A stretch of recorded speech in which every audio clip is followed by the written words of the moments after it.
सबको माफ करते हुए और सबसे माफी मांगते हुए हट जाओ। समस्त को क्षमा करके समस्त को क्षमा देकी जाओ तुम्हें विदा हो जाओ एमती किसी भौणी जड़क ब्रह्मकुमारी भौणी जड़क कहते आगे के मृत्यु को सामने देखते अति निकट जे मृत्यु को सामने अति निकट देखी सी ही जानी मृत्यु कौन किंतु हरीश राणा ये हूँ जड़े हरियाणा युवक से इंजीनियरिंग करते ये ना मृत्यु को सामने देखिपुं ना अति निकट देखिपुं गत 13 वर्ष तले ये चारि मंजिला बिल्डिंग उपर तल को गली पड़ते कौन कारण वशतः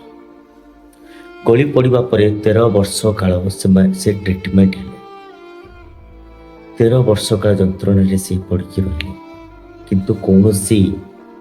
भल हबार प्रश्न ही उठिला नहीं।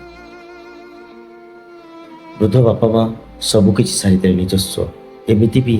निज जगह बाड़ी जमी घर तकाती भी से बिकिदे पर मुहूर्त से सुप्रीम कोर्ट जाकि अपील कले जे मो पुओ को इच्छा मृत्यु दि जाए। ये वीडियो वायरल होगा पर 15 तारिख में वीडियो वायरल होता कि 16 तारिख दिन वीडियो मो नजर को आसाला सतरे ये वीडियोटा को देखला पर मो आखि भरी जाइथिला कारण गोटे लोक बंची थाउ थाउ इच्छा मृत्यु मागिब से परिवार पर कौन बीतुथिବ मु किसी कहवाक भी चाहूँ। जय जगन्नाथ।